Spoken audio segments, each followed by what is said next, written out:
Looks good. Doubling up. Roger, roll with Planet.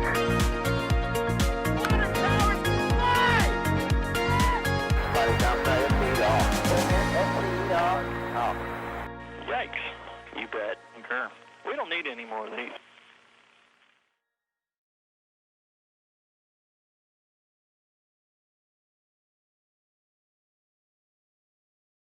What's up, everybody? Good morning, good morning, good morning. I am Jack Beyer. I am an editor, photographer, reporter, whatever you want to call me for NASA spaceflight. I am here. It is 5 a.m. Pacific time, but more importantly, it is 8 a.m.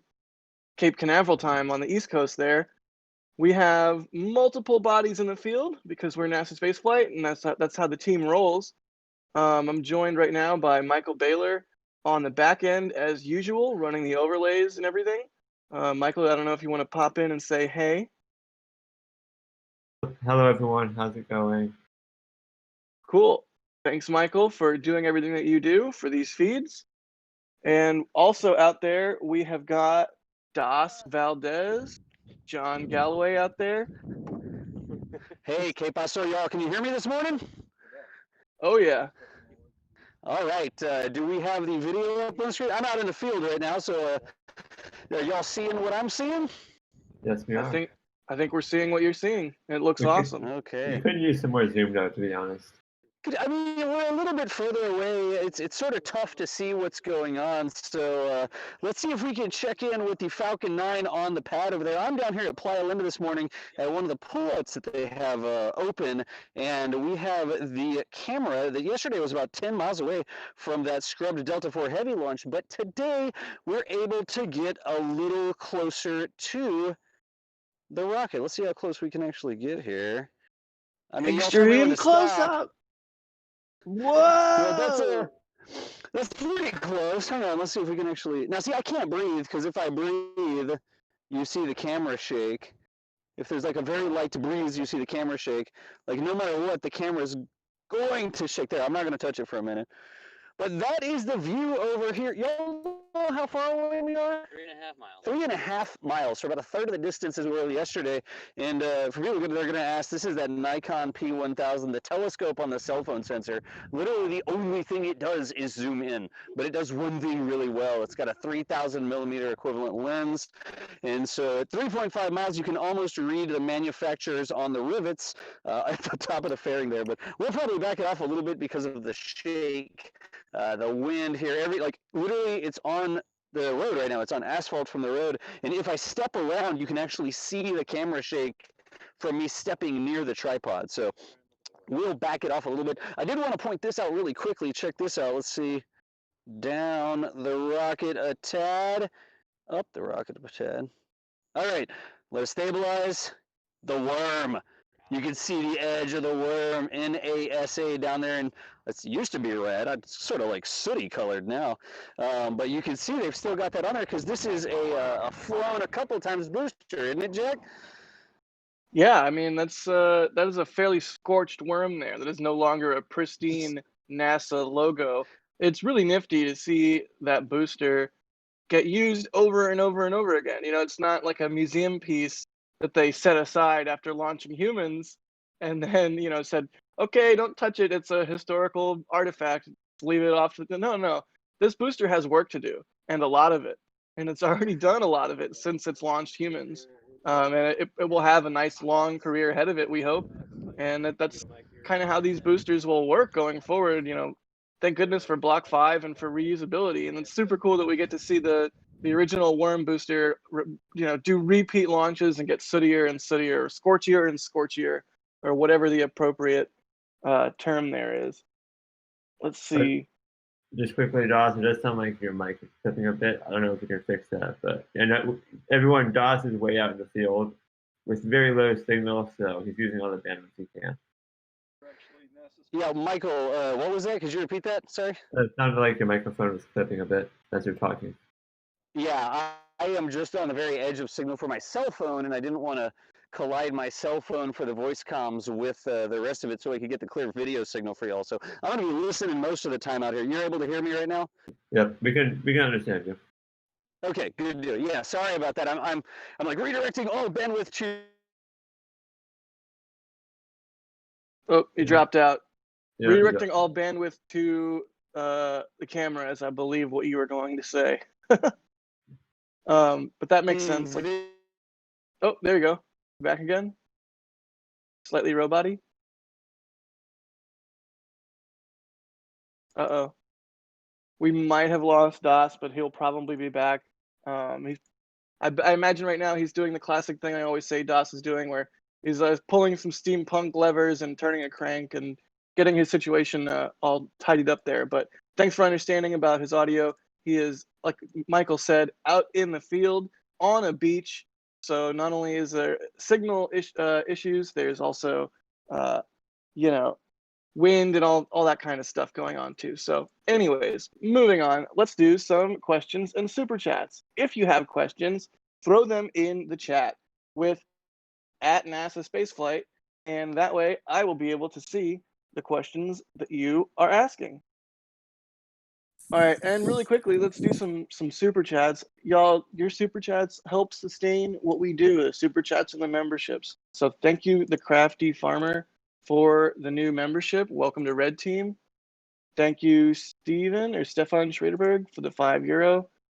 And thank you, Rough Riders, for the $1.99. Thank you, all of you, so much for the support.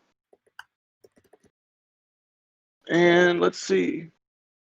Just a quick, Jack. It looks like we have Chris G on Discord. Chris, we see your video looking good. We are missing your Ethernet modem, just so you know. Look at that. That's a beautiful site. 2 different feeds. So like you said, Michael, we've got Chris G out there, assistant managing editor of NASA Spaceflight. One of our typical Florida camera operators and launch attenders. Is that a thing? Launch. I think so. Launch attenders? I'll take that. Yes. Oh, you sound loud and clear, Chris. Awesome. Yeah, so illustrious launch attender. Yes, let's go with that. Chris Gebhardt. Well, because you do often say it's important to view the launch every now and then, rather than operating equipment to see. Every now and then you want to really, dolphin, look at that. Every now and then you want to experience the launch with your actual eyeballs. So, Exactly. So I feel like launch attender is in fact accurate. But you do so much more for the NASA Spaceflight team. So let's not forget all of your varied and multiple contributions. But glad that you're out there and getting set up.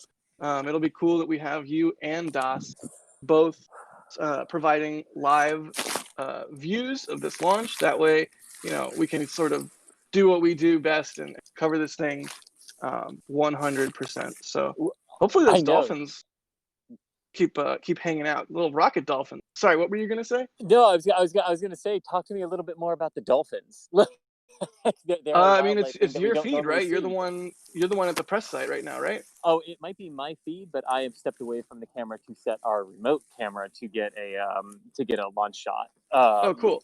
Yes. Yeah, so it's in whatever, is that the Banana River or whatever body of water is between you and the pad? It's that's the it was in there. Yeah. That is the turn basin where the Pegasus barge comes in with the Artemis SLS core stage, and where it used to bring the Saturn V first stages and the shuttle solid rockets. Super cool. The shuttle external tanks into. Yes. Really quick, Chris, is there actually any word from the press site about a launch being on tonight or this morning? Because a weird thing is that SpaceX has not published their webcast link or tweeted about the launch this morning. Oh, interesting. Yes. Right when I pulled in, there was an announcement over the loudspeaker that there was a launch of the Falcon 9 at 9:17:05 local time. So, yes. Well, that's good news. Yes, it is. But that would be interesting that they. Although you know what, I have noticed in the past for Starlink missions, sometimes those publication of links are like 40 minutes ahead of time or very, very close to the start of prop load. But oh, and I'm getting an update. There's now they just published the webcast link. So good. there you go. Good. Then there we go. So all is well on that end. And yes, it's a nice surprise to have DOS with us, isn't it? Over at a different location, giving us a couple different tracking views. It's been a while since NSF has been able to do this. I think the last time we were able to do this was it in-flight abort, where we were going back and forth between me here at the press site and DOS out on the boat, something like that. It's been a while since we've been able to have two different cameras, so it's nice to get back into that realm of coverage. Don't say in-flight abort. I might have to, like, I don't know, go murder a cloud. Is that a thing? Is that even possible? Yes. If you live in Florida long enough, yes, it's a sentiment everyone will soon understand. Pretty silly. Yeah. For those that don't remember, in-flight abort was a much hyped launch because they're going to blow up the booster as part of the process. And for all of the many people assembled, a cloud, a particularly devious single giant dark rain cloud rolled in at the exact wrong moment, like moments before launch, and was literally right above the pad at launch. So a lot of press and a lot of people missed in-flight abort and missed seeing it or missed getting photos just because it happened and it was really like it went into a cloud and then boom, like it was yeah.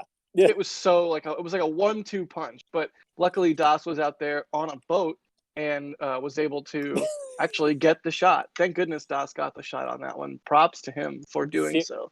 Yeah, seriously, because while we here at the press site, me and Jack and Nate and Michael and Brady and the whole crew really here just wanted to murder that one cloud, but for DOS, it came out of the cloud like perfectly, like right at the same moment. It was quite nice, Yeah, exactly. actually. Can you all hear me? Do we have comms? Yes. Oh, yes. It was fantastic. How's it going, by the way, Chris? It's going well. How tired are you? Oh, I'm good, dude. I'm excited. This is a beautiful view out here. So, I know. know. No. Thank you for saying that, because I was kind of leading you toward that question of a lot of people ask us about being tired and about all of this when we have these rapid turnarounds between missions, and the physical like alarm might be jarring to us, but like the adrenaline that kicks in like at a launch, like you don't feel tired anymore. You're just like, yeah, let's do this. Yeah, Chris, it's not heavy. It's my rocket. Like, it's not heavy. It's my rocket. Yes. To come out and see this, especially, it's such a beautiful day. The temperature's fantastic out here. I haven't been eaten by an alligator yet, so all these things, I got all these things going for me. It's quite nice. Fantastic. All right, I am listening in. If y'all need me for anything, you want me to zoom in or out or whatever, I can actually, while I'm on comms, I can do the zoom trick real quick. We're about 3.5 miles away, and I think, let me get zoomed out here, Michael, and if you switch to my camera for just a second, there you go. All right, so spoilers, that's my view over on this side from one of the pullouts at Playa Linda, and if we want to get closer to the rocket, if you didn't see this trick earlier, we can definitely get closer to the rocket. It's just a beautiful day out here today. It really is. And I love when you do this. The worm logo. I love when you do this because I get Wayne's World vibes every time. Extreme close up. Whoa! I think we might have got the trees there first, but yeah, that's pretty cool out there, isn't it? Yeah, I will never get tired of the zoom trick. And if you are just tuning in or you didn't see it earlier, the worm is visible down there right on the lower portion of that booster. Nice and scorchy. Oh, super, that's awesome. super cool. Yeah, and y'all, I'm gonna be here listening. Again, I have sort of limited capability to talk, but y'all call on me a few times. Just be like, Das, if you need me, okay? Will do. All right, cool. So yeah, this is a Falcon 9 sitting over there at pad 39A at Kennedy Space Center. It is loaded up with a batch of, do we know how many Starlinks are in there? Is it like 58 again? Is it 60? It is 60. So no rideshare on this one. So a full complement of 60 going up. I believe it'll bring the total number of Starlinks launched to 755, including the 2 Tintins earlier on in the program. That is an absolutely staggering number of spacecraft for a single company to be operating, especially in such a short period of time. Wow. It really is, right? Like, And you answered the question from Blue Mamba before I even had to ask it, but I threw it up on screen there about how many are up in total now. And you said 755, counting the two Tintins. Thank you for the question there, Blue Mamba. If you guys have questions, go for it, Chris. Yeah, now those are the ones that have been launched, but there are not 700. But after today with the 60, there won't be 755 on orbit because a lot of those first generation ones, like one of the Tintins at least, and a bunch of the version 0.9 batch, which creates the weird numbering mismatch in Starlink missions, have already been deorbited because they knew early on they were just tests and wouldn't be part of the overall constellation. Yeah, it sort of almost reminds me of how they do Starship development. They are just building starships. Whether or not the starships they're building or have built ended up, being representative flight articles is one thing, but the fact of the matter is you have to train the production system. So yeah, they made a whole bunch of them. They're not 755 currently still in orbit because, like you said, a bunch have already deorbited. But there is another 60 going up today, so no problem there. Good question though, Blue Mamba. Let's see. I'll do some super chats really quick. Fireball Free, thank you for the $5. Dolphins in space. What could be better? They say. Space Dolphin. Space Dolphin. Jared Mulconry. Jared gives us 10 Australian dollars, which is super cool of him. They say, you all provide such wonderful coverage of the launches. Thank you for your hard work to bring, I hope, monetized content to us all.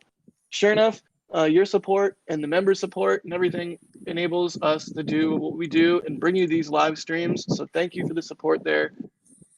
We super duper extra turbo mega appreciate it.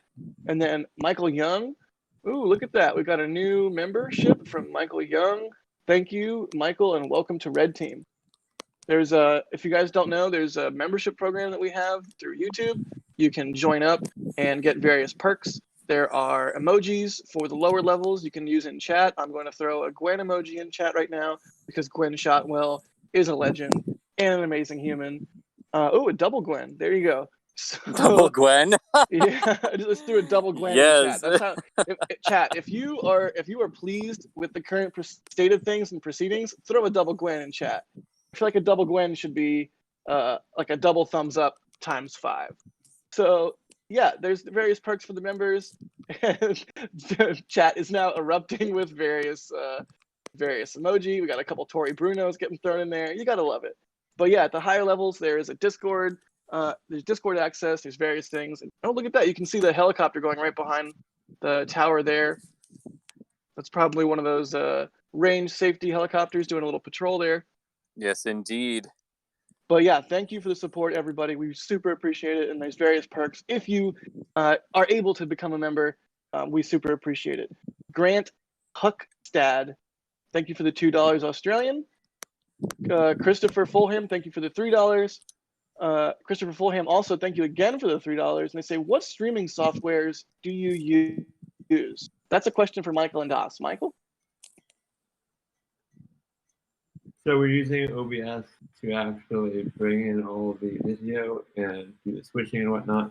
The overlay is custom built, and the thing that changes for when Jack answers the question, you see the change chat message. That's all a custom system.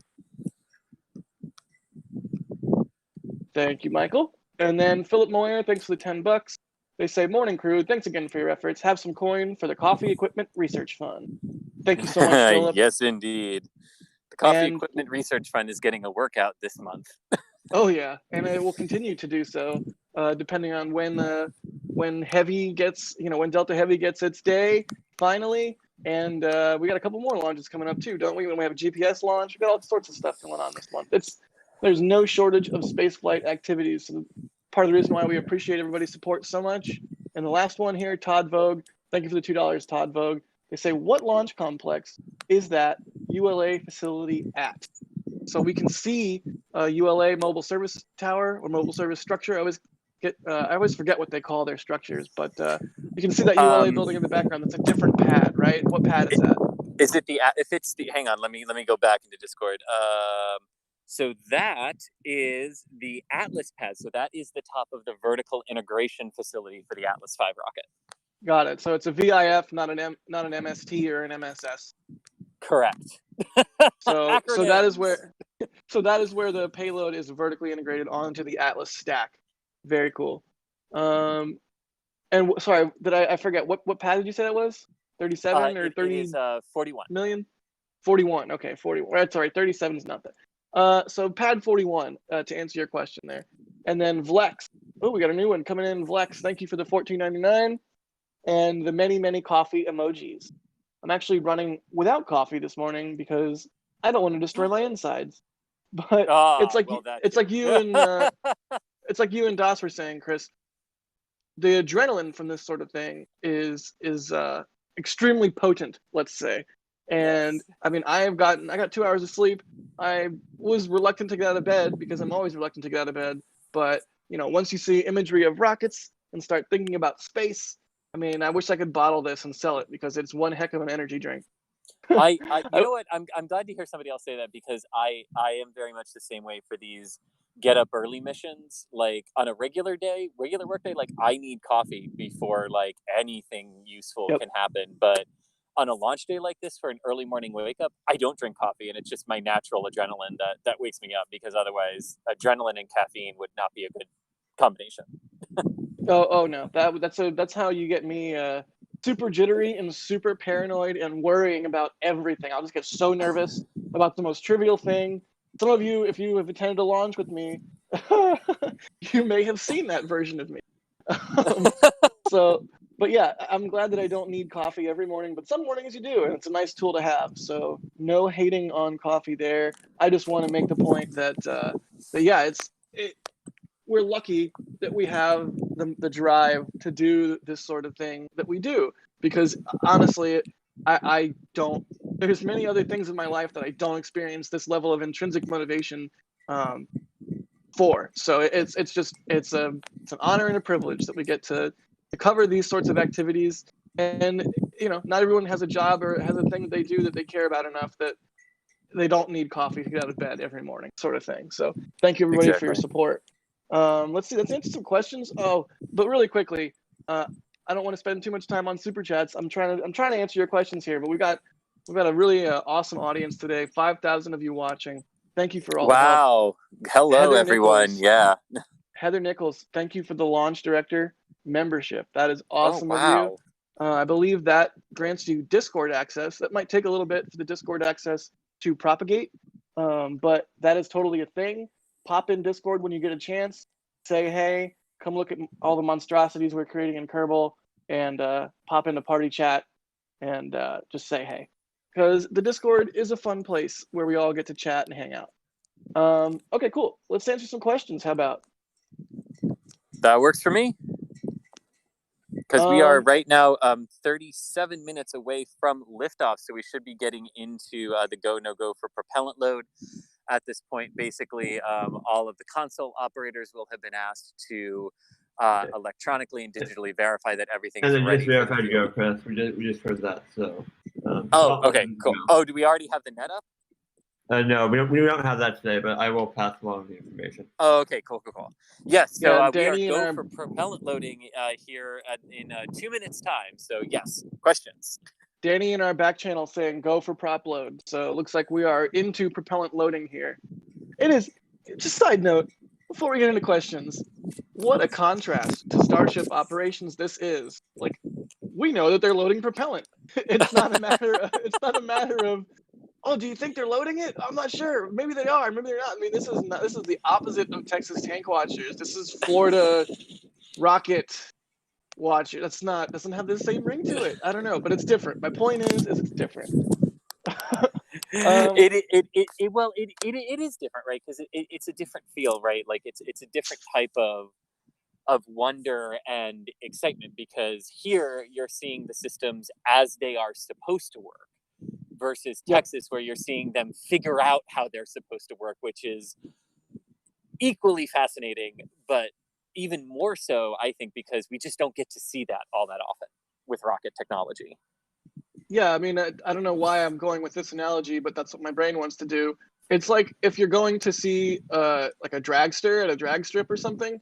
Starship is a dragster that's like you don't know if that engine is going to pop out of it. It's like basically some guy has sort of built it in his backyard, and it could go either way. It could be really fast dragster and like totally wipe the floor with the competition, or it could just like drive 2 feet and the engine pops out and explodes or something.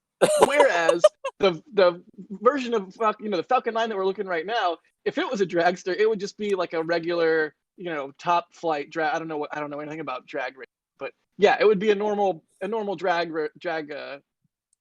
racing vehicle. What do you even call that? Dragster? Anyways, I have no idea. I'm just finding it fascinating that you started down this analogy not knowing a lot about drag racing. yeah, well, I made my own bed, Chris. I'm gonna Yeah. lay in it. Oh man. Well, but you- like I think you're right though, because like there is that sense of like on like you were saying like on Starship missions, like I don't know what's gonna happen when it leaves the pad. I mean, and that's why we've been so ecstatically excited when like SN5 and SN6 have worked. Because we're all sitting there expecting there to be some kind of a failure that lets them learn how the new system is working. So the fact that it's working so well is even better. But yeah.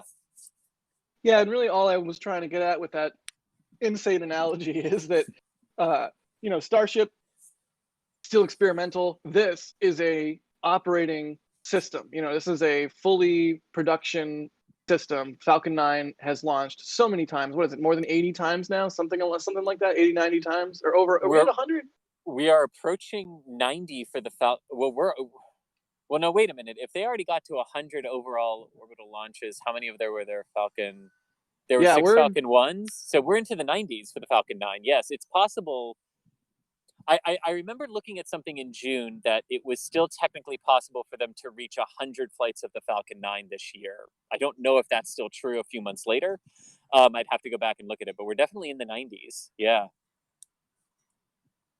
So yeah, definitely a mature system, and that is part of the difference. What's exciting.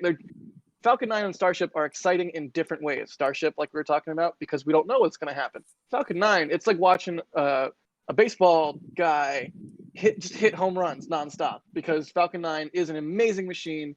The things that it does in terms of reusability and in terms of just insane capability, Falcon 9 is amazing to watch. So different than Starship, still super extra cool. And then let's see really quickly.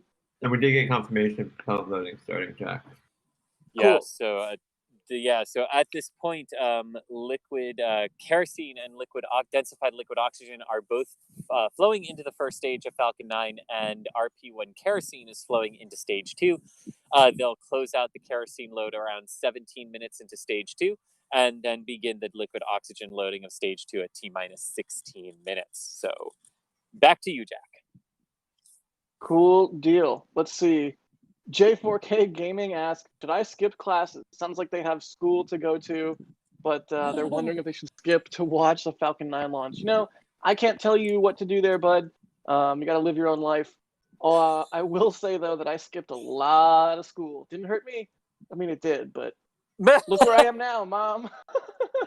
Yeah, No, I was gonna say I'm not one to offer advice on that because I skipped way more classes than I should have in college. For me, I also skipped them to do my job, which landed me this position. So yeah, there you go. So I guess the reason the consensus is if you have a good reason to skip, but really stay in school. There'll be more Falcon 9 launches, especially there'll be more Starlink launches. So stay in school, do good in school, and maybe you can work at SpaceX or wherever you choose or decide that you want to work. It's like a put the work in now, maybe miss a launch or two, and it'll reap rewards later. But really, I can't talk because I skipped a lot. I'm still frankly surprised they let me graduate from high school. Had good grades, did not go to a lot of school my senior year. Anyways, I digress. Google. So I just wanted to back out really quickly here for a second and Look at that. And show the sky because it's not often that we get to talk about cloud cover that could really add to the dynamic of a liftoff. But this one really could, because the way the wind is blowing, the way the clouds are, if Falcon 9 hits that cloud deck just right, we could get some gorgeous tracking shots, both from me and Das, of it punching a hole through the cloud deck. It could also miss and go through the little natural holes and like disappear and come back into view. So sometimes cloud cover works in Florida's advantage when it's thin upper level clouds like this. Yeah, and so I think I've heard you talk about this. Definitely for me, one of my favorite launches of all time that I've attended was an Atlas V out of Vandenberg. And it was just I've seen plenty of Atlas Vs. I've seen plenty of Atlas Vs out of Vandenberg. However, that particular launch, I believe it was an NRO launch, there was a cloud deck, relatively low above the area. And as it launched, all of that sound just got reflected back down at us. And sort of the area in Lompoc right there next to Vandenberg, next to the launch pads, it's almost like a big natural bowl. So the audio hits the clouds, the sound hit the clouds, bounced down and hit us, and then just started to reverberate around a little shallow valley that we were in. And it was, oh man, I've never heard a launch like that ever since. So hopefully you're in for some good conditions there, Chris. And speaking of conditions where you're at, let's see, Pratham Gokani, I'm really sorry if I butchered your name. I'm relatively sure I did, but I do apologize. They're asking, how far are you from the launch site? About 5 miles, right? At the press site there? So 5 kilometers, 3 miles for me, and Das is actually about the same distance away. Just I'm more toward the west southwest of the pad, and Das is north. And Das is north of the pad. You can hear Das in the background there. But Das is about 3 miles, 5 kilometers north of the pad. Yes. Yeah, I was popping in. We're about 3.5 miles. We measured it on Google Maps, and our camera here on my end is 3.5 miles. Okay. Excellent. But you have the stronger camera zoom wise, so you win that round. I mean, I don't know, Chris. Do I have the stronger camera zoom wise? I'm not sure exactly how much I can or can't zoom here. Let me see if I can. Whoa. Too much zoom. Hang on. Right, hang on. And there's focus too. Apparently that's important. I figured that out myself. Let me see here. I really love that if you give Das a tool, whether it's telestration, whether it's bluebirds, literally whatever tool you give Das, he will make a show out of using that tool. It's very effective. It really is. But, super cool. But yes, this is the camera that there was a stream or launch a couple of years ago, an Atlas out of here, where Das was on the ITL Causeway. So basically where we normally are for Falcon 9 launches out of Pad 40 on the Cape side. And he was able to zoom in to read the dedication to the person on the side of the rocket, clear as day, from like 12 miles away or something like that. So this is a good camera that we've got north of the pad with us today. Cool deal. I'm going to run through some super chats. And while I do, ask your questions in chat. Throw your questions in there at NASA Spaceflight. That way I can see what you're asking me a little bit easier. It doesn't get lost in the fray there.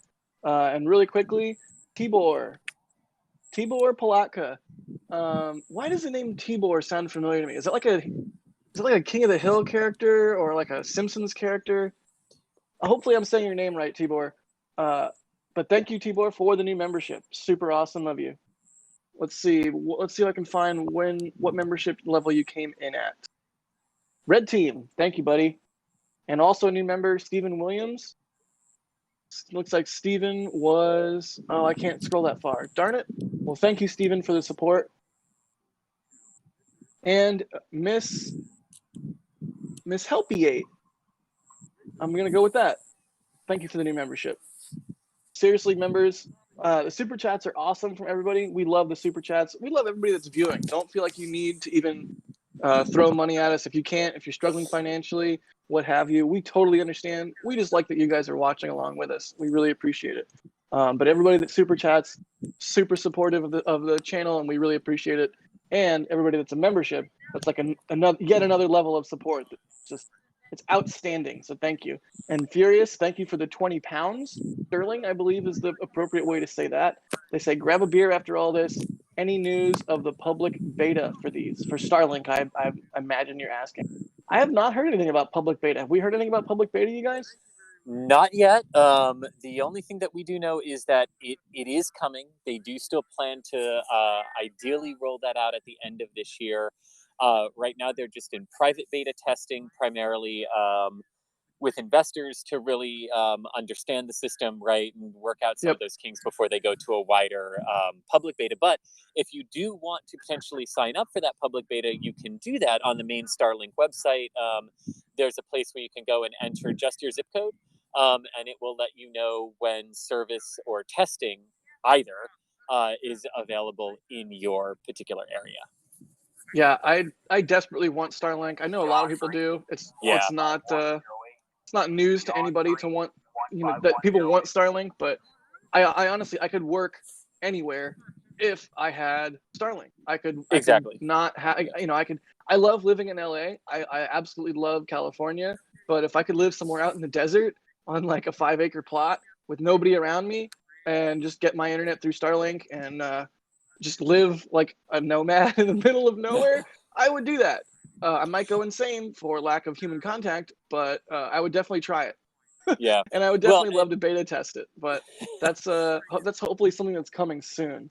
I agree, and like I think there are a lot of people too like that in urban areas as well who just can't wait for this as an alternative to the land-based systems that we have. But it is also very, very important to note too that one thing that doesn't get talked about a lot in space-based communication technology is the immense benefit it can have here on the ground when natural disasters happen, like when a hurricane makes landfall, like Hurricane Maria when it made landfall in Puerto Rico a few years ago, when Hurricane Sally made landfall in Louisiana here in the U.S. Just last month. These storms, including the wildfires, the devastating fires out in California, Oregon, and Washington here in the United States, those things can destroy the ground communication networks, and it can make getting people vital life-saving information like evacuation times and evacuation routes and first responders needing to be able to talk to one another.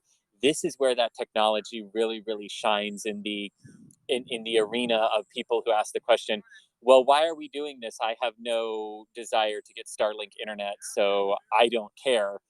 Well, you should, because it's going to have a huge impact on natural disaster response around the world for countries that want to use the system for that. To that point, we have Rick Strickland in chat saying Starlink is supporting communities that have been devastated by fire in my state of Washington. And there was that story that came out a day or two ago, right? About how emergency responders, first responders in Washington are using Starlink. Basically, I think the story was that it was free of charge.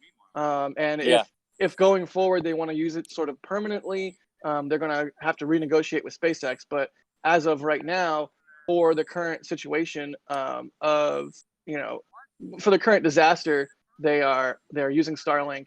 And the guy for the state of Washington was quoted as saying something along the lines of "It's amazing." So definitely has a lot of follow-on effects beyond just getting people in rural areas that want internet. I mean, there's significant, and then of course there's a whole military side too. The military, that's right, in Starlink gets what it has been wanting for a while now, which is an extremely robust, set of satellites that you can't just take out 3 satellites and then bam, the constellation is down. No. When there's hundreds and hundreds of Starlink satellites, it becomes almost effectively impossible to get rid of a constellation like that. So very cool. A lot of different applications for Starlink there. I was going to say what take out 3 Starlinks in a particular targeted area, and your latency might increase by half a tenth of a second or something like that. It's incredible what the rates that they're already reporting are for this constellation. Yeah, I mean, you'd have to do any meaningful damage to Starlink, you'd have to do some kind of Kessler, manufactured Kessler syndrome in the orbital shells that Starlink exists in, and then you've basically shot yourself in the foot because how are you going to use those orbital shells or do anything useful in space if you now just created a giant cloud of debris to? It's like you're blinding yourself to get rid of a bug on your face or something. Anyways, join me for bad analogies early in the morning. Endorsu, thank you for the $5. They say, what does LC36 look like right now? How's the Blue Origin's pad, right? Yes, that is Blue Origin's pad. So 2 lightning towers are basically done. And from the public side, that's basically what we can see. We know they're also continuing to make internal work on the horizontal integration facility there. And they are also continuing to build out the pad ground support equipment and the actual pad structures themselves. But you can very clearly see, even now coming across bridges and from Titusville, you can very, very clearly see pad 36. There is our T-minus 20-minute vent happening from the Falcon 9. You can see it there on Doss's camera moving more out toward the west-southwest, and on mine you can see it blowing pretty directly at me there. But there is our good T-minus 20-minute vent that everything is going according to plan with the Falcon 9. And Chris. Yeah, Hey, Doss. Can you hear me right now? I sure can, Look, yeah. It's sort of bright out here, and it's hard for me to see on my monitor. But is that ice that you can see coming up on the bottom? Like it's getting less steady. Yes. Yes. Yeah. So when Falcon fuels, yeah, especially that densified liquid oxygen, you can see the frost line moving up the rocket with it. So you can see how full it is. Yeah. Yeah, that's cool. I want to go back and watch a time lapse of the shot. I'm just trying not to mess with the camera, and I'll record it and do a time lapse of it to see if you can see it go boop and like fill up. I've never seen it from this angle before. That's so cool. Yeah. Oh yeah, yeah, and that's pretty much the only angle you can see it from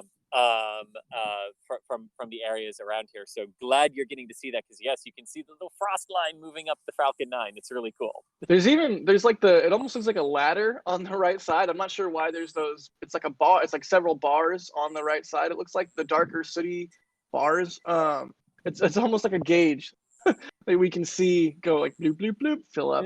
But Das, if you would like me to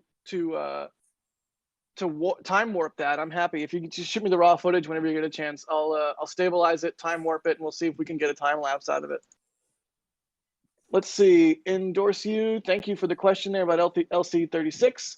Oh wow, 20 minutes ago. I'm slow on jumping the gun here, but Robert Hobson, good old Bob Hobb, huge supporter of what we do here. Thank you so much, Bob Hobb. I really hope, I've never actually asked you, I don't think I have anyways, if you mind Bob Hobb, but that's what I'm calling you because it's like a term of endearment. But thank you so much for the $49.99. That is an insane amount of money. Oh, thank you. And since Das is on limited comms, I will say what Das always says: you're crazy, Bob Hobb, but you are kind of crazy. Literally, because you're helping us out. So thank you. James Tauber, thank you for the Red Team membership. Michael Salcow, thank you for the $5. Danny, thank you for the €20. And Powers Foss, thank you for the $9.99. They say, doesn't SpaceX have a chance to break some world records and maybe with 4 and maybe even 5 launches by a single entity within 1 calendar month this month? Oh, that's a mouthful. Sorry. Yes, but I don't think know. I think I understand the question. Right, because we know there's the Starlink one today, there's GPS tomorrow, there's Crew One on the 31st, there's going to be another Starlink in here somewhere, and there's an NRO mission, something's weird, they have a permit for an RTLS mission that opens in October, but that clearly has not been announced yet. So yeah, that I believe that would make 5. If they do 2 Starlinks, the GPS, the one we don't know, and Crew One, if they do that all, that would be 5.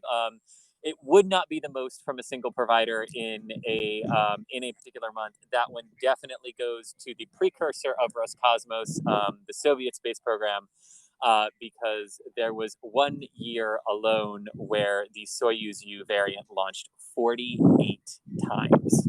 So I believe the worldwide record for most launches in a single month goes to the Soviet space program at this point. But someone can fact check me on that. It is possible maybe a provider in the U.S. early in the 60s beat them in that, but I do believe it is the Soviet space program that currently holds the record. Let's see. Good question, Powers, and thank you for the $9.99. And really quickly, sorry, Jack. Second stage liquid oxygen loading is about to start in 5 seconds. All right. So there we go at the T-minus 16-minute mark. Again, according to a loudspeaker here at the Kennedy Space Center when I arrived, liftoff is timed for 9:17 and 5 seconds Eastern Daylight Time, which is 13:17:05 UTC. So Starlink missions, even though they don't publish the 2 the second time, they do target a specific 2 the second time so that they can launch directly in the orbital plane they are trying to get to maximize the efficiency and overall performance capabilities of the Falcon 9. Which Tara Oni, go ahead, Jack. thank you for the new membership. And Chris Tipton, launch director membership. Thank you so much, Chris. Wow, launch director. Guys. Like I was saying earlier, you get Discord access. I think it's Capcom and above. So again, that might take a little bit to propagate for you there, Chris. But when it does, hop into Discord, say hey, and thank you so much, so much for the support to all of our members, not just Chris, but especially Chris. Look at how long that frost line on Doss's camera is really going on. Yeah, it keeps getting higher. This is crazy. Yeah, this is so cool. This. So wow, cool, Jai Ross with a $79.99 super chat. They say my super chat sent the wrong amount, so here's another to support you guys. Oh, thank you so much, Jai Ross. That is an insane amount of money in the best way possible. Okay, I see your first one here for $7.99. They say, hey guys, love your work. Watching all the way in Australia. Love the tech insight you provide us.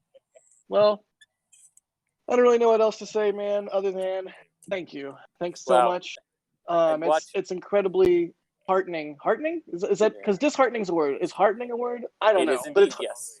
It's heartening that everybody chooses us as their launch coverage. I mean, I really don't know what else to say other than that. And we are 14 minutes away from a launch. So I will get back to the launch talk rather than just waxing philosophically about how appreciative I am. Thank you so much, Jai. Yes, but go for it, Chris. But to say how appreciative I am, just doing the time conversion real quick in my head, that means that means you're either watching at 9, 10, 11, or midnight your local time, depending on what time zone you're in Australia. There. So, I mean, thank you not just for the super chat, but thank you also for staying up and watching this launch with us. 12 or so hours of time different than what it is here at the Kennedy Space Center. I love the internet.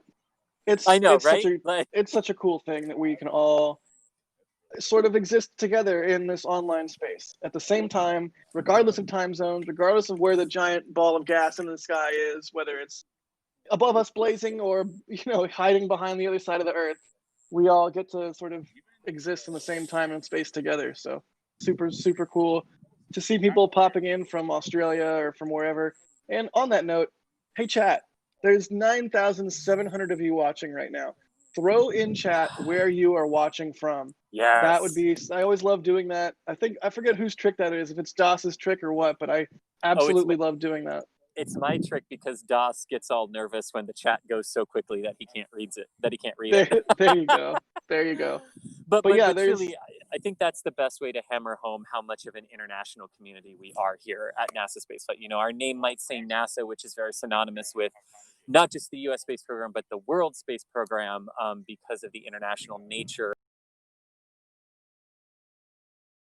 Name, we are very, very much. And that's a good way to show community. It's a good way to show too what everybody is supporting with their super chats and memberships. I mean, you're supporting people from around the world. What?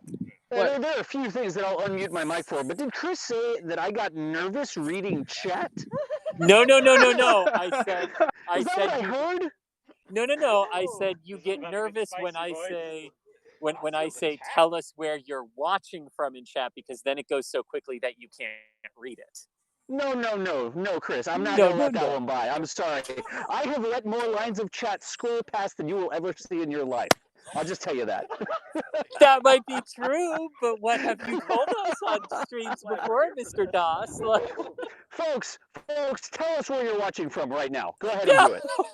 Oh, they're doing it. Arkansas, London, Florence, Idaho, Philippines, Colorado, the Netherlands. I love it. Let's get spicy. perfect. Let's get spicy DOS every morning. Let's see. Oh, we got a couple new memberships too.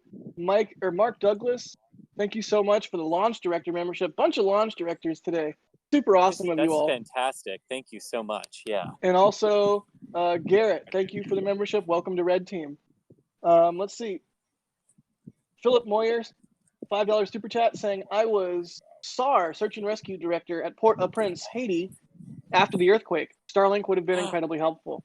Wow. Yeah, going back to what we were talking about earlier, totally, Starlink is extremely useful for these sorts of emergency type situations where the normal communications infrastructure. Look at that, Jack. Look at that. They're showing a shot on the space from past the 40, looking at both launch pads right now. Oh my God! Cool. Look at that. There's no words. There are no words for how cool that is. That is so cool. I mean, honestly, that reminds me of the old shots of the Cape, like from the 60s, where it's just a whole bunch of pads all lined up. Missile Row is coming back, yes. That makes me happy to see. 2 rockets on 2 pads, 2 American rockets on 2 American pads on American soil. soils? 2 American. You know what, Chris? Sorry. But Philip, thank you for the support, Philip. And also an earlier super chat from Philip saying, severely conflicted about Starlink. Useful service, but as an astronomer, they're a real pain for image processing. Irony. Remote telescope access will be so much easier with Starlink. Yeah, with that connectivity, you'll be able to access telescopes remotely easier, but I understand the consternation from the astronomy community. I wish I had a better balm to soothe you all with, other than I sincerely hope and am trying hard to believe that the things like Falcon 9 and its rapid reusability, and hopefully hopefully Starship soon, will enable much more robust in-orbit observatories, whether it's a radio telescope in space or optical telescopes in space. But hopefully that is one way that we can get around that problem. But ultimately, I fear it is the future, and things will change, and we can never quite be certain things will stay as they are. So that's just how it goes. I'm sorry for you having to deal with that there, but hopefully things change, continue to change and get better. Let's see, we were about 8 minutes away from launch here. From the drone shot. Look at that. Look at that. Yep. So we're about 8 minutes away from launch. It's a Starlink launch of 60 satellites. It's not a ride share today. All Starlink all the time. And you are seeing various shots from SpaceX's webcast. So this is the drone ship, and then there's a picture of the blank fairing there, which to me just looks so wrong. And there you go. Quick like weird film / TV nerd thing. Often for movies or TV shows that have rockets in them, they'll either make some weird amalgamation of like multiple rockets, or they'll use a rocket but only use like a real rocket in footage from a company or licensed or what have you, but they'll use angles that don't show the fairing because the fairing has mission specific art. And sometimes, rarely, they'll actually do the trouble of doing replacement on the fairing, to make it mission specific. But I wonder if going forward we will see a lot of Falcon 9 Starlink launches used for stock footage for launches, because it's basically a generic rocket. You don't have to do anything to remove art or anything like that. But that's just a nerdy thing that I've thought about that probably nobody else cares about. But anyways, let's see. Okay, I'm gonna try and speed run through some of these super chats. I don't want to do so in a manner that implies that I am flippant about your support. I really appreciate your support. We all do. It enables what we do. But we are 6 minutes 30 seconds away from launch, and I want to get these in before launch. DYU89, that's familiar. That's a familiar name. What's up, dude? Thank you for the $5. They say coffee for Jack. And then Rob Womack, thank you for the $2. They say love you guys. We love you back. Babinski, UT, thanks for the $5. Another long-time frequent supporter. They say, here's some bucks for the Caffeination Fund. Watched the Scrub of Delta last night. So did I, man. Woof. You all do great job. Thank you. Look at that. Fairing catcher. And you can see the little kiddie pool, too. Or like I guess it's not a kiddie pool. It's just sort of like a air cushion kind of thing they can set it on. But still, I like to call it a kiddie pool just because I'm an idiot.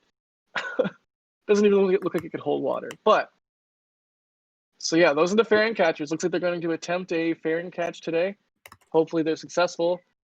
There's not really much more sci-fi than landing a rocket back on Earth after completing a mission and landing the fairing halves. I mean, I bet the only thing more sci-fi than that is Starship itself. Yeah, pretty much at this point. Jeremy, thank you for the €1. Lemzia, thank you for the new membership. Welcome to Padrat. Dollar J, another frequent long-time supporter. Thank you. Sorry, my cat is howling for food because the sun is coming up here. I apologize if y'all can hear that. Jolly J, thank you for the $10 Australian. Let's see. Ankush Ganri, thank you for the 50 currency units. Nick Arnold, thank you for the $10. Langston, thank you for the $10. Let's see. They say, so you're telling me they're not building Skynet? We can't do this. Well, we're all crossing our fingers, but we have a short amount of time before launch. I almost got sidetracked. I apologize. Alabama thingies, thank you for the $4.99. They say birthday Falcon 9 launch. I'll take it. It's from me to you. Best wishes from MSFC Huntsville first shift. Happy birthday, Alabama thingies. Everybody in chat say happy birthday, Alabama thingies. Thank you for the support, buddy. Happy birthday. Really quick, can I have the camera operators confirm manual focus status? Manual focus status confirmed. Thank you, Chris. Right through. Yep, same here. Should be good to go. We got Cameras are configured for launch. Yeah, right before it comes up, we'll unlock the tripod, and we got tape all over the place, so hopefully we are good to go. Copy that. Cameras are configured for launch. Hanalock, thank you for the €2. Jai Ross, thank you for the $7.99. Jai, you become a member by, you might not see it. I think on iOS or something, it doesn't show up. You might have to do it through a web browser, but it shows up below the thumbs up, thumbs down there in YouTube in the player. There's a little join button. Thank you for asking, and thank you for the $7.99. Sergey, thank you for the €10. Drake, thank you for the $2 for the cat food. William, thank you for the $5. And CANP Railroad say, I made it just in time. Thank you for the $5. Thank you everybody for the support. I know I went through that really quick, but I'm just trying to get through these before launch. We are 3 minutes away here from a Starlink launch. What number is this? I hesitate to even ask. Yes, so this is the 13th overall flight of Starlinks. Sorry, Chris, if it's not too much of a problem, if you reduce your exposure as the sun's getting brighter, it's a bit hot. If you don't have time, that's fine. I can once I set the remote camera to trigger for the shots. Cool. Anyway, this is Starlink version 1 flight 12 or overall flight 13 is the Starlink mission for today. And just so you're aware, Chris, I'm going to transition us onto your onboard audio. Okay, that works. Look at that. All That's right. so nifty. Oh, look at that water tower. Look at that. Yep. Water tower had too much to drink last night. It's like Chris, can you be on I got Discord, the water please? tower for y'all. So yeah, we are. Chris, can you meet on Discord, please? And I want to move you over. Thank you. Yep. Water tower had too much to drink last night. It's currently vomiting. Okay, we're going to be hearing Chris on a pretty good delay, so let's just let Chris and Doss chat from now on. Jack, and then once they get to spacecraft separation, we'll flip back to real-time comms. Copy that. And the water, that's a nominal nominal function of the water tower, right? That's just Yeah. once it's fully full, it does that sort of thing, kind of like Falcon 9 venting once it's full as well. Look at that, 1 minute and 33 seconds away from a Starlink launch. Jack, let's let Chris talk because he cannot hear you real time.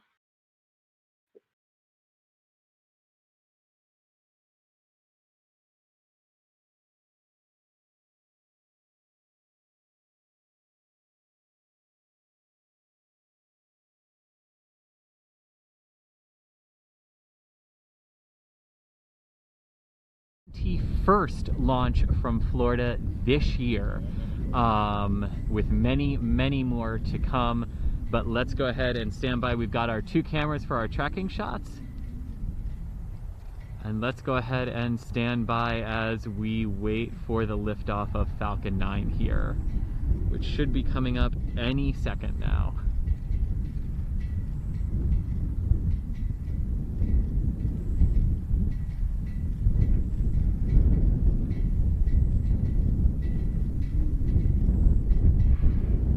All right.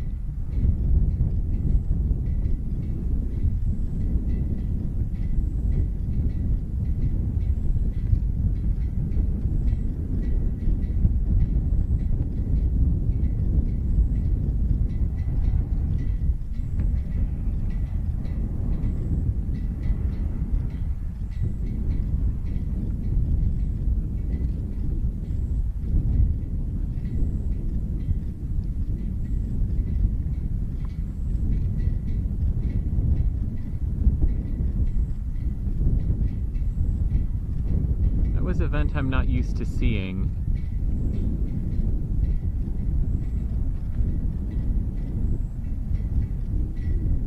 Hey guys, I can't hear the ComNet here. Did something happen? Chris, they held at T-minus 18 seconds. So T-minus 18 seconds. So this is going to be a scrub. Okay. Which is going to be a scrub. Yep. Okay, so a hold at T-minus 18 seconds for the Falcon 9, which basically does indicate a scrub for today, given that the recycle point that we know of is to T-minus 13 minutes. Let's see with that.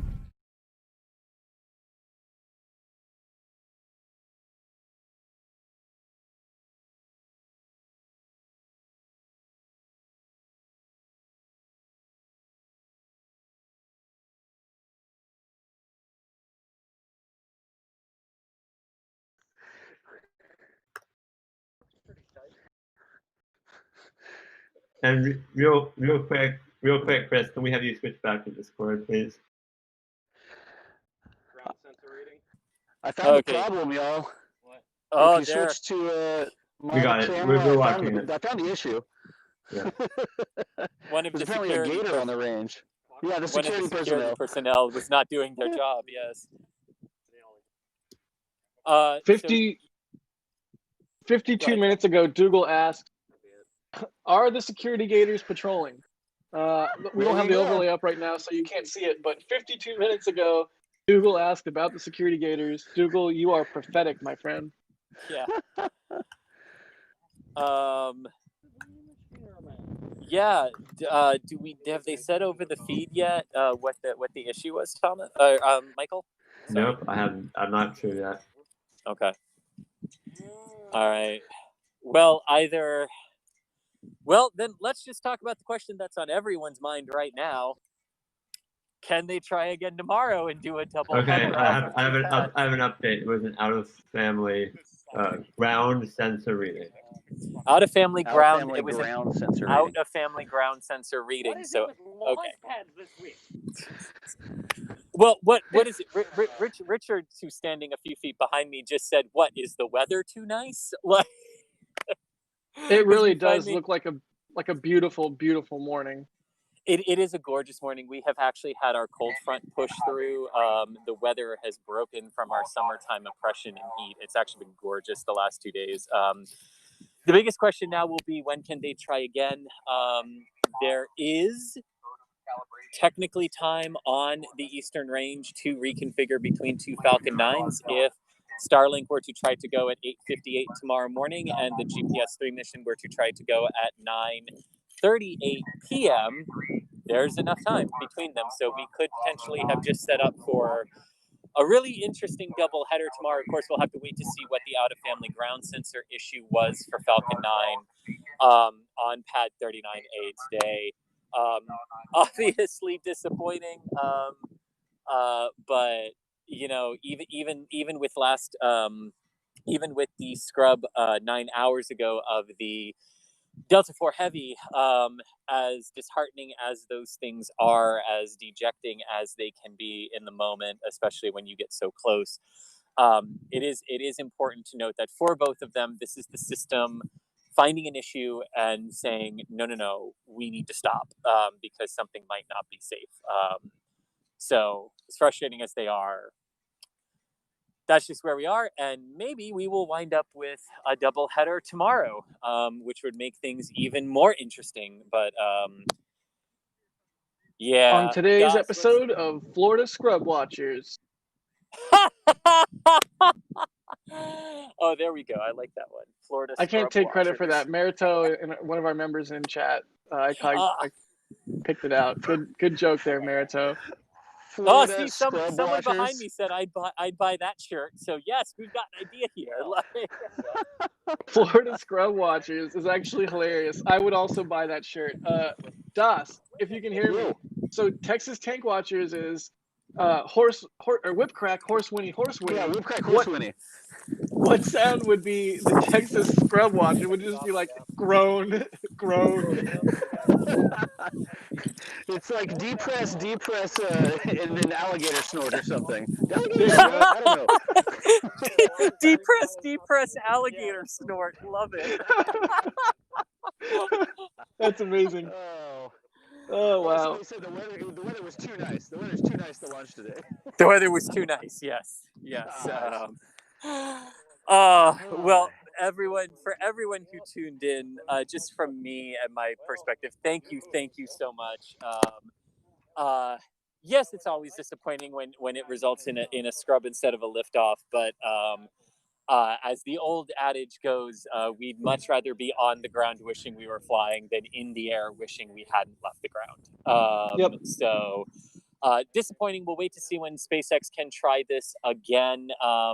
Maybe tomorrow, maybe within 12-hour doubleheader here from the Kennedy Space Center and Cape Canaveral Air Force Station. We'll have to wait and see. But Jack and Das, I'm going to throw it back over to you guys now. Cool deal. Sounds good, Chris. And Jack, I mean, it's nice out here. I'm not getting blasted by sun or mosquitoes, so I am welcome to, I'm happy to keep the feed going as long as y'all want to do Q&A and stuff. I mean, it is a beautiful rocket, and it is a beautiful day with the birds going around, so y'all just let me know. I am happy to stay here with the feed live as long as y'all want to answer some questions. Do chat Q&A, like get caught up on Super Chats, whatever y'all need, okay? All right, cool.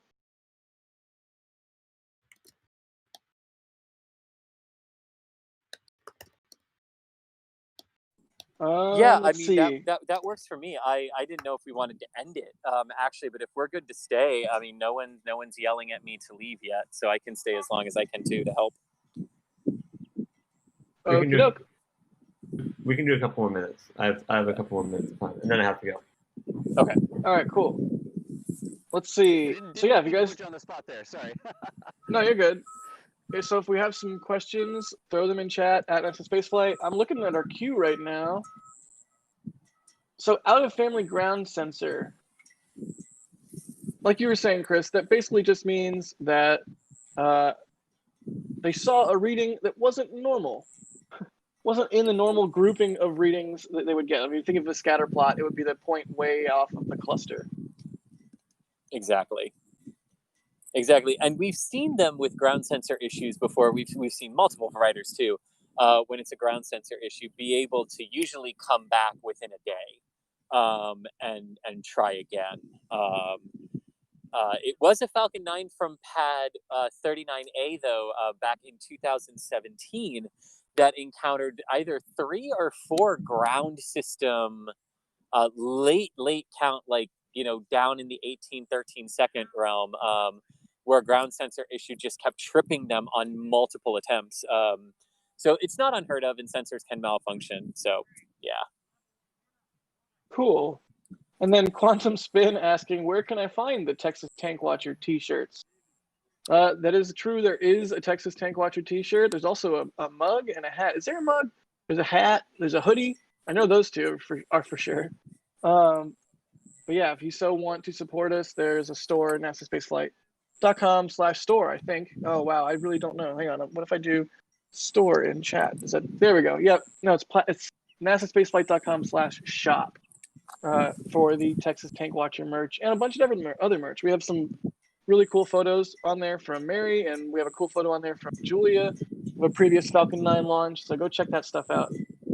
Julia's out there today, was trying to shoot this as well. Where was Julia at? She was at Play Linda. Julia over here, she's actually modeling some merch right now on my camera. Show me a shirt, Julia. Hey. I think we need to add scrub to this. Scrub. We need a special one. Eat, scrub, repeat. Yeah. Did anybody get a chance to eat? I did not eat. I left out. And somebody here, switch me places real quick, Julia. I've got mine too. Check this out real quick. Look, I do have my Roadside Rocket Science shirt. I didn't try to focus the camera. Is it in focus? I don't know. It's so bright out here. It's hard to see. So I have that underneath my utility shirt here too. Anyway, No, it's a quality Superman though. You got to tear open. You got to tear open your shirt there. I mean, that's a good day. Any day you do that. The snap buttons live on stream. How many people just saw me tear open my shirt? TLS? Is that thing? 6,000. 6,000. 6,000. No big deal. Cool. So let's see. We don't. Holden Lieb asking, when will there be another attempt? We don't know yet, right? We haven't. Someone will correct me if something's popped up on social media or whatnot, but I have not seen anything about another attempt yet. So yeah, nothing yet about another attempt. They probably need a few minutes to go in. I'd say we'll see a tweet from SpaceX, letting us know when. I wouldn't necessarily be surprised if it takes them a couple hours, because one thing they're probably also considering is, even if they know they can fix the sensor issue, they have to go ask the range about tomorrow, and whether or not the range will say yes to supporting them. And a thing to remember here with range support is, while it might be technically possible for the range to support two Falcon 9s from two pads within 12 hours of each other, you also have to factor in that one of those teams was the team that had been supporting the Delta IV campaign. So because they have different teams for the different missions here on the 45th, we might get to a point where it was technically possible, but not possible from a manpower perspective or a human power perspective. So that's probably one of the discussions that they're also having right now before announcing when they're going to attempt this Starlink mission again.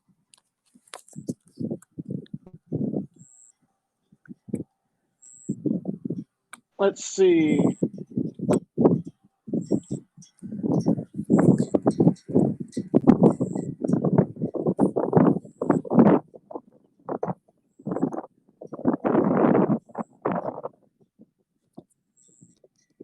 I love the creative works in chat saying rocket shaking. Oh my god.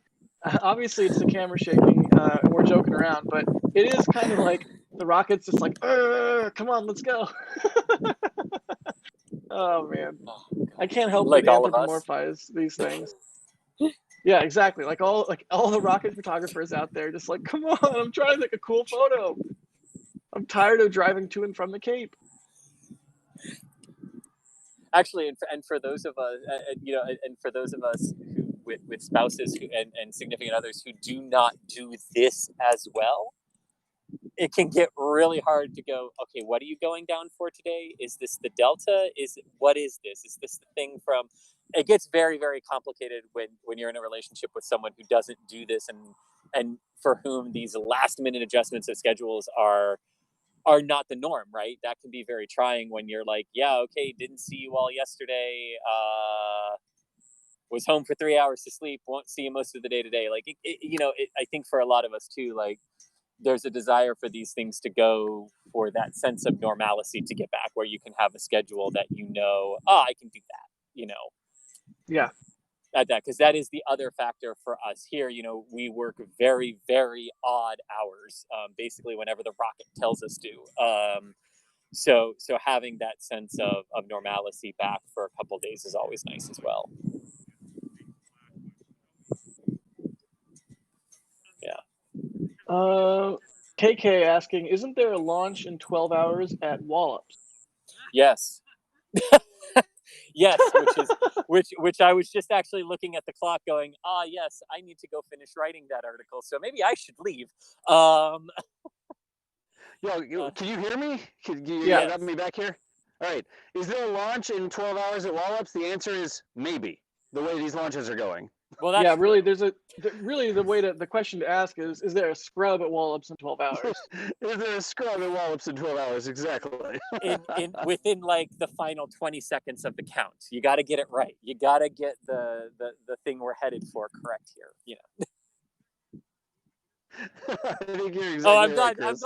I'm glad someone laughed, because I was like, oh, well, there was a joke that didn't go anywhere and fell completely flat. I'll just slink away into my corner now. Oh no, I missed it. I was Imagine looking you at. had a live studio audience, but you had to unmute them so you could hear them. That's what's going on. There we go. Okay.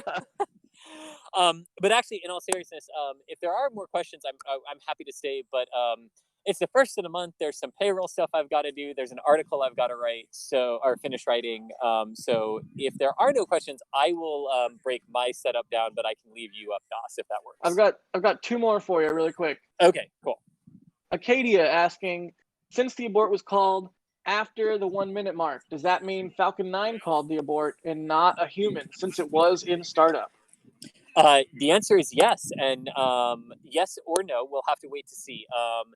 The entire fueling sequence of the Falcon 9 from 35 minutes downward is automated. So Falcon 9 is in control and will issue holds and issue cutoffs. But the console operators in firing room 1 here at the Kennedy Space Center at the Launch Control Center by the VAB can also initiate manual holds if they see something. So the trick to this one is, did anyone hear them yell, hold, hold, hold over the net? Because that would indicate potentially a manual trigger of an abort, not a automatic system abort. Yeah, if it's an automatic system abort, it would more just sort of not do anything at T0, and then everyone kind of looks around and goes, huh? Right? And sure, yes. Let's see. And then let's see, a couple more questions before we start wrapping up, and we'll let you get out of there. Marcin saying, what will happen now with the RP1 and LOX from the rocket? They just detank it, right? Yes, so it will go back into all the stuff that didn't boil off is most likely already mostly back into its storage tanks, and they will use it again later. Excellent. And then, oh wow, Quantum Spin 2 minutes ago with a $20 super chat. That is amazing. Thank you so much for the $20, bud. I say, I know it's not much, but I hope this helps you continue with your excellent coverage of rocket launches. Quantum Spin, don't say that. That is a lot. $20 is a lot of money. I've said it before and I'll say it again. We live in a day and age where people use apps day in and day out and not spend 99 cents to actually get, the full functionality of the app, or they won't back up their phone because they don't want to, pay for cloud storage for 99 cents a month. And that's 99 cents, and that is a thing that could save significant harm and pain from the user, because you're not going to lose any data because your stuff's backed up in the cloud. If people don't do that for 99 cents a month, don't back up their precious memories. If they don't do that for 99 cents a month, and you're in here with $20 for our live stream coverage, man, don't say it's not much. That is much. That is a lot. So thank you so much, Quantum Spin, and thank you to everybody who has supported this stream, all of our members, and everybody that's super chatted for this fantabulous scrub. This is the start of Scrubtober. No, don't you dare say that. Nobody say that. So October. I'm going back home. I'll just sit at home and I'll do these live streams with y'all. Chris, keep bringing the camera out. We appreciate you. Yeah, right. Oh man, I'm sorry. I immediately regretted saying it as soon as you said don't say that. I thought, oh God, what have I done? I've doomed Chris to a horrible Twilight Zone-ish Groundhog's Day sort of a month here. I really hope I'm completely wrong. I apologize. Knock on wood. I apologize to the rocket gods. Oh Lord. Oh, that Let's was see. good though. Yeah, Props. that's a solid belly laugh from me there. And then one more question, Tasha Mack asking, do we think the overflow of the tank close to launch has anything to do with triggering those ground sensors? No. The short answer is no. I don't know if either of you wants to take a slightly longer version of that. Yeah. I will. So, basically, the way the way we tell that water towers are full here at the Space Center is we just fill them up until they start to overflow from their overflow spigot. There's no complex series of sensors or anything in there to tell us how much water is actually in the tank. We just fill it up until it overflows. That tells us it's full and we've got enough water to use for the launch. Sometimes So it's simple is best. Yeah. So it's like a fullness indicator, right? Yes. Because can you imagine scrubbing a launch because a sensor in the water tower malfunctions? Hey, I mean, you never know. There's True. times when launches have been scrubbed because of an arm thingy not pulling away. Hint, hint. That's also true. Anyways, let's see. I think that's about it. Aerojet Rocketdyne, thank you for the 5 currency units. They say breaking news: ULA GSE virus is spreading among GSE systems in Florida. Oh, geez. Well, thank you for the support there, bud. And I think about it. Cool. That's about it for today, right? Das, I think I'll let you get out of there as well. I will. Now, I think we'll start to wrap up though. And Chris, thank you so much for the coverage out there today. Das, thank you so much for the coverage out there today. I guess hey, let's do a proper outro. So we were joined today by Das, John Galloway. You may know him as Das if you know him over there on Twitch. Say hey, Das. Hey, that's me. And just really quickly, I want to say, can y'all hear me okay, Jack? Yo, yeah, loud and clear. Okay, I never know. I want to say thank you to everybody over on the Twitch side as well. I know I'm super busy and I was having a lot of difficulties reading chat and responding to people. I saw a lot of people asking cool questions, and when I'm back at the studio I can do that, but out here in the field I literally did not have enough hands to read chat over on the Twitch side. So I saw people resubbing and stuff, people that are subbing to my channel for almost 70 months at this point. Just thank you all, everybody, for understanding, and thank you all for all the support over on Twitch. So don't want to overdo my time there, but I really do appreciate it, and I appreciate y'all understanding me only having 2 hands and a camera and a phone and a bunch of cables.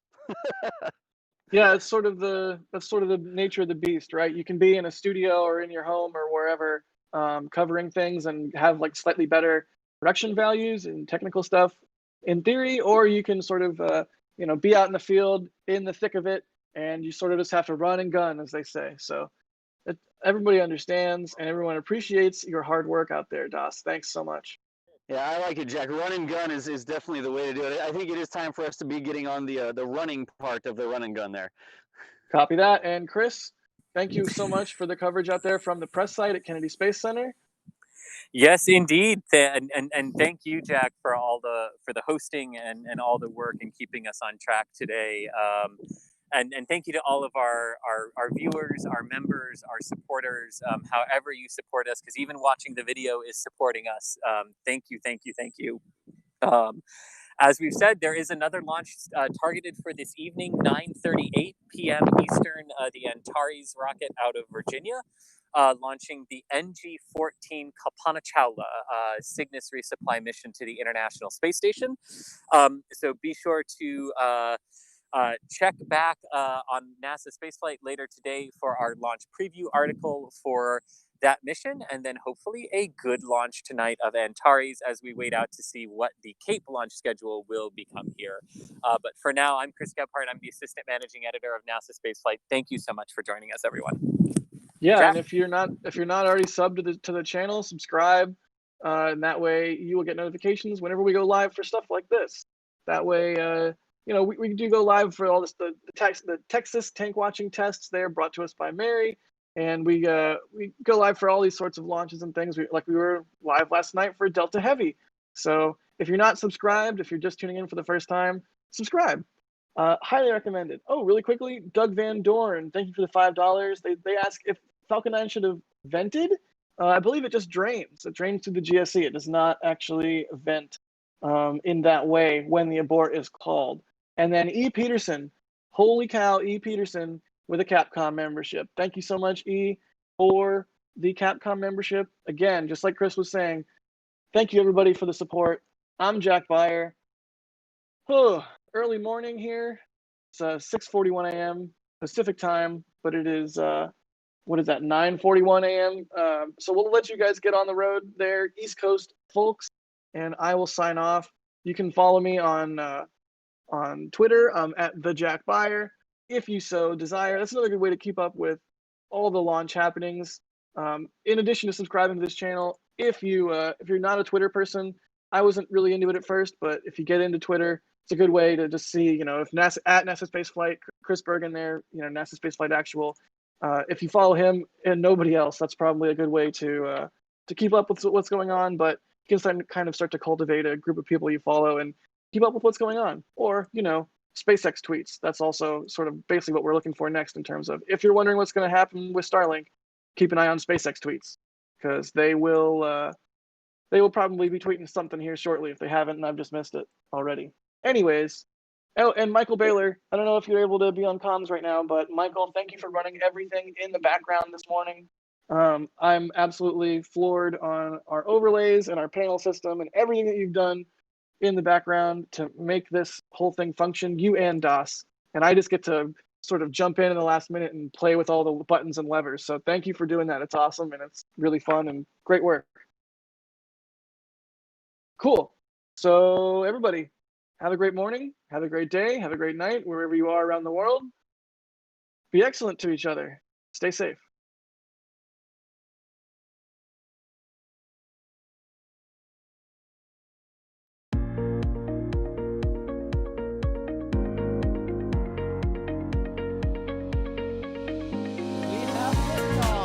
Propulsion continues to be normal. Your chamber pressure looks good. Following up. Roger, roll, Atlantic. Water towers fly! Flight downside, FPD off. FPD off. Yikes. You bet. Concur. We don't need any more of these.